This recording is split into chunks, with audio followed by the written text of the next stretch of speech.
Umesh sir, JDS ಪಕ್ಷದ stand ಏನು ಅನ್ನೋದ್ರ ಬಗ್ಗೆನೇ ಒಂದಿಷ್ಟು ಪ್ರಶ್ನೆಗಳಿದೆ. ಕಾರಣ ಏನು ಅಂತ ಹೇಳಿದ್ರೆ, ನಿನ್ನೆ ವಿರೋಧ ಪಕ್ಷದ ನಾಯಕರು ಕಂಪ್ಲೀಟಾಗಿ ಮುಸ್ಲಿಂ ಸಮುದಾಯದ ವಿರುದ್ಧ ಭಾಷಣಗಳನ್ನು ಮಾಡಿದ್ರು. ಬಟ್ ಮಂಡ್ಯ ಅಂತ ಹೇಳಿದ್ರೆ ನೆನಪಾಗೋದು ಜೆ ಡಿ ಎಸ್ ಕಾಣಿಸ್ಕೋತಾ ಇಲ್ಲ. JDS ಕಳೆದು ಹೋಗ್ತಾ ಇದೆ. ಇಡೀ ಗಲಭೆಯನ್ನು ಯಾವ ರೀತಿಯಾಗಿ JDS ನೋಡ್ತಾ ಇದೆ, ಇದ್ರ ಜೊತೆಗೆ ಹಾಲಿ ಸಂಸದರು ಕುಮಾರಸ್ವಾಮಿ ಮಂಡ್ಯ ಜಿಲ್ಲೆಯವರು ಯಾಕಿನ್ನೂ ಬಂದಿಲ್ಲ, ರೆಸ್ಪಾನ್ಸ್ ಮಾಡಿಲ್ಲ. ನೀವೆಲ್ಲರೂ ಕೇಳ್ತೀರಿ ಎಲ್ಲಿದ್ದಾರೆ ಮದ್ದೂರಿನ ಶಾಸಕರು ಅಂತ. ಈಗ ಮಂಡ್ಯ ಜಿಲ್ಲೆಯ ಸಂಸದರೆಲ್ಲಿದ್ದಾರೆ ಅಂತ ಕೇಳ್ಬೋದಲ್ವಾ?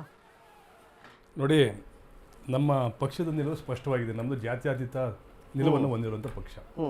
ಜಾತ್ಯತೀತ ಅಂತಂದರೆ ಏನು ಅಂತಂದರೆ, ಕೇವಲ ನಮ್ಮ ಧರ್ಮವನ್ನು ಬಿಟ್ಟು ಬೇರೆಯವ್ರ ಧರ್ಮವನ್ನು ಓಲೈಸೋದು ಅದು ಜಾತ್ಯತೀತ ಅಲ್ಲ.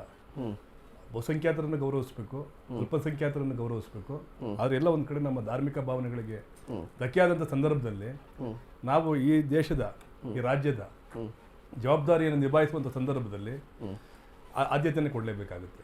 ಒಂದು. ಎರಡನೇದು, ಈಗ ಮೊನ್ನೆ ಗಲಭೆ ಆಯಿತು ಅಂತ ಹೇಳಿದ್ರಲ್ಲ, ಆ ಗಲಭೆ ವಿಚಾರಕ್ಕೆ ಸಂಬಂಧಪಟ್ಟಂತೆ ನಮ್ಮ ನಾಯಕರಾದಂಥ ನಿಖಿಲ್ ಕುಮಾರಸ್ವಾಮಿ ಅವರು ಹೋಗಿದ್ದಾರೆ. ನಮ್ಮ ನಾಗಮಂಗಲದ ಮಾಜಿ ಶಾಸಕರು ಹೋಗಿದ್ದಾರೆ, ಅಲ್ಲಿಂದ ಮದ್ದೂರಿನ ಮಾಜಿ ಶಾಸಕರು ಹೋಗಿದ್ದಾರೆ, ಮಳವಳ್ಳಿ ಮಾಜಿ ಶಾಸಕರು ಹೋಗಿದ್ದಾರೆ. ನಾವು ನೈತಿಕವಾಗಿ ನಮ್ಮ ಜೊತೆಲಿರೋದು BJP, ನಾವಿಬ್ಬರು ಅಲ್ಲಿ ಒಟ್ಟಿಗೆ ಸೇರ್ಕೊಂಡೆಲ್ಲ ಪ್ರತಿಭಟನೆ ಮಾಡ್ತಾ ಇದ್ವಿ, ಪ್ರತಿಭಟನೆಗೆ ಖಂಡಿಸ್ತಾ ಇದ್ದೀವಿ.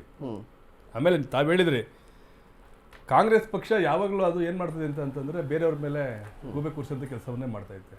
ಅವ್ರು ಯಾಕೆ ಹೋಗಿ ಅವ್ರ ಸಮಾಧಾನ ಹೇಳ್ಬಾರ್ದಾಯ್ತು?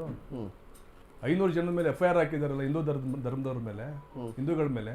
ಇದು ನ್ಯಾಯನ?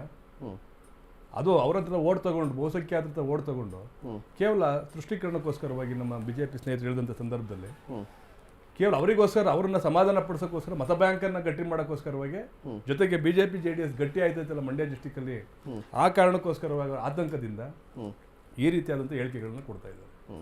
ಎರಡನೇದಾಗಿ, ಕುಮಾರಸ್ವಾಮಿ ಅವರು ಏನು ಬರಬೇಕಾಗಿಲ್ಲ ಅಲ್ಲಿಗೆ, ನಾವೆಲ್ಲ ಇದ್ದೀವಲ್ಲಿ, ನಮ್ಮ ಯುವ ನಾಯಕರು ಹೋಗಿದ್ದಾರೆ. ಇದಕ್ಕಿಂತ ಇನ್ನೇನು ಬೇಕು ಅವ್ರ ನೈತಿಕ ಬೆಂಬಲ ತುಂಬಲಿಕ್ಕೆ? ಆಮೇಲೆ ತಾವು ಹೇಳ್ತೀರಿ BJP ಅವರು ಯಾಕೋ ಇಂಥವೆಲ್ಲ ರಾಜಕೀಯ ಹುಡಿಕೊಂಡು ಹೋಗ್ತೀರಾ, ಅಥವಾ ನೆಲೆಗಟ್ಟು ಕಡಿಮೆ ಆಯ್ತಾಯ್ತು ನೋಡಿ JDS ವರ್ಚಸ್ ಅಂತೀರಾ? ಖಂಡಿತ ಇಲ್ಲ. ಅದು ನಮ್ಮ JDS ಭದ್ರಕೋಟೆ. ಅದು BJP ಯಾರು ಬರಲಿ, ಕಾಂಗ್ರೆಸ್ನವರ ಬರಲಿ, ಅಲ್ಲಿಗೆ ನಾವೇ ಅಲ್ಲಿ. ಕಳೆದ ಬಾರಿ 7 ಇವಾಗಿರ್ಬೋದು, ಕಳೆದ ಬಾರಿ 7 ಸೀಟನ್ನು ತಗೊಂಡಿದ್ದಾರೆ ಯಾರು? ನಾವು 7 ತಗೊಂಡಿದ್ದು. ಈಗಲೂ ಕೇವಲ 2,000-3,000 ಮತಗಳ ಅಂತರದಿಂದ ನಾವು 4 ಸೀಟ್ ಕಳ್ಕೊಂಡಿದ್ದೀವಿ ಅಲ್ಲಿ. ಹಾಗಾಗಿ BJP ಅವರು ನಮ್ಮ ಜೊತೆ ಸೇರ್ಕೊಂಡಾದ ತಕ್ಷಣ ಅಲ್ಲಿ ನಮ್ಮ ಅಸ್ತಿತ್ವ ಅಲ್ಗಾಡೋದಿಲ್ಲ. ನಮ್ಮ ಒಂದೇ ಒಂದು ಉದ್ದೇಶ ಏನು ಅಂತಂದ್ರೆ, ದೇಶಕ್ಕೆ ಮೋದಿ ಇರಬೇಕು, ಈ ರಾಷ್ಟ್ರದ ಸುಭಿಕ್ಷ ಮತ್ತು ಸ್ಥಿರತೆಗೆ ಮೋದಿ ಅವರು ಇರಬೇಕು, BJP ಇರಬೇಕು ಅನ್ನೋದು ಬಹುತೇಕ JDS ಕಾರ್ಯಕರ್ತರ ಇದು. ರಾಜ್ಯಕ್ಕೆ ಕುಮಾರಣ್ಣ ಇರಬೇಕು ಅನ್ನೋ ಒಂದು ಸ್ಲೋಗನ್ ನಮಗೆ ಮುಂಚೆಯಿಂದ ಬಂತು. ಆ ಒಂದು ನಿಟ್ಟಿನಲ್ಲಿ ನಾವಿಬ್ಬರು ಒಗ್ಗಟ್ಟಾಗಿ ಕೆಲಸ ಮಾಡ್ತಾ ಇದೀವಿ. ಹಾಗಾಗಿ ಯಾವುದೇ ಆತಂಕಕ್ಕೆ ಒಳಪಡುವಂಥ ಅವಶ್ಯಕತೆಯೂ ಇಲ್ಲ. ಜೊತೆಗೆ ನಾಗಮಂಗಲದ ಗಲಾಟೆಗೆ, ಕೊಪ್ಪದ ಗಲಾಟೆ ಆದಂಥ ಸಂದರ್ಭದಲ್ಲಿ, ಜೊತೆಗೆ ಈಗ ನಿನ್ನೆ ಆದಂಥ ಮದ್ದೂರಿನ ಗಲಭೆಯಲ್ಲಿ ಸಹ ಅಲ್ಲಿನ ಆಡಳಿತ ವೈಫಲ್ಯ ಇದೆ ಅಂತೇಳಿ ಸ್ವತಃ ಅಲ್ಲಿನ ಉಸ್ತುವಾರಿ ಸಚಿವರೇ ಒಪ್ಕೊಂಡಿದ್ದಾರೆ.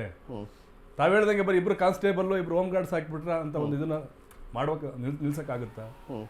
ಪ್ರತಿಭಟನೆ ನಿಲ್ಸಕ್ಕಾಗುತ್ತಾ? ಅಥವಾ ನಿರೀಕ್ಷೆ ಮಾಡಬೇಕು? ತಾವು ಹೇಳ್ದಾಗ ಇಂಟೆಲಿಜೆನ್ಸಿ ಫೇಲ್ಯೂರ್ ಆಗಿದೆ ಅಲ್ಲಿ. ಗೃಹ ಮಂತ್ರಿ ಅವರು ಎಲ್ಲವನ್ನೂ ಲೈಟಾಗಿ ತಗೋತಾರೆ. ಇಂಥ ಇಶ್ಯೂಸ್ ಬಂದಾಗ ಅದೇನಾಗಿದೆ ಬಿಡ್ರಿ, ಅದಾಗಿರ್ಬೋದು, ನೋಡೋಣ, ಈ ಥರ ಉದಾಸೀನದ ಒಂದು ವರ್ತನೆ. ಜೊತೆ ಇಂಟೆಲಿಜೆನ್ಸ್ ರಿಪೋರ್ಟ್ ಮಾನ್ಯ ಮುಖ್ಯಮಂತ್ರಿಗಳ ಜೊತೆ ಇದೆ, ಅವರು ಸಹ ತಗೊಂಡಿಲ್ಲ, ಇದನ್ನ ಮುಂಜಾಗ್ರತಾ ಕ್ರಮ ತಗೊಂಡಿಲ್ಲ. ಅದ್ರ ಜೊತೆಗೆ ಇನ್ನೊಂದೇನು ಅಂತಂದ್ರೆ ಸರ್, ಇಲ್ಲಿ ಅಲ್ಲಿನ ಜಿಲ್ಲಾಡಳಿತದ ವೈಫಲ್ಯವನ್ನ ಇವರು ಮುಚ್ಕೊಳ್ಳೋಕ್ಕೋಸ್ಕರವಾಗಿ, ಮತ್ತು ಅಲ್ಲಿನ ಉಸ್ತುವಾರಿ ಸಚಿವರ ಒಂದೇನು ಜವಾಬ್ದಾರಿ ನಡ್ಕೋಬೇಕಾಗಿತ್ತು ನೋಡಿ, ಅವ್ರು ಆದಮೇಲೆ ನೋಡಿ, ಕಾಂಗ್ರೆಸ್ ಸರ್ಕಾರ ಬಂದ ಮೇಲೆ ಈ 3 ಇನ್ಸಿಡೆಂಟ್ಗಳಾಗಿದ್ದಾವೆ. ಅಲ್ಲಿವರೆಗೂ ಈ ಥರ ಗಲಭೆಗಳಿರಲಿಲ್ಲ. ನಾಗಮಂಗಲದ ಸ್ವತಃ ಕಾಂಗ್ರೆಸ್ ಮುಖಂಡರೇ ಕಳೆದ ಬಾರಿ ಗಣೇಶನ ವಿಸರ್ಜನೆ ಮಾಡುವಂಥ ಸಂದರ್ಭದಲ್ಲಿ ಜೀಪಲ್ಲಿ ಕೂರಿಸ್ಕೊಂಡು, ಪೊಲೀಸ್ ಜೀಪಲ್ಲಿ ಕೂರಿಸ್ಕೊಂಡು ನಾವು ಅಲ್ಲಿ ಗಣೇಶ ವಿಸರ್ಜನೆ ಮಾಡ್ಬೇಕಂತ ಪರಿಸ್ಥಿತಿನ ನಾವು ಬಹುಸಂಖ್ಯಾತರು ನಾವು ಈ ಜಾಗದಲ್ಲಿ ನಾವು ನೋಡ್ತಾ ಇದ್ದೀವಿ ಅಂತಂದ್ರೆ ನಿಜಕ್ಕೂ ವಿಷಾದನೀಯ. ಹಾಗಾಗಿ ನಮ್ಮ ಪಕ್ಷಕ್ಕೆ ಯಾವುದೇ ರೀತಿಯಾದಂಥ ಅವರ ಅಡ್ಡಿ ಆತಂಕಗಳಿಲ್ಲ.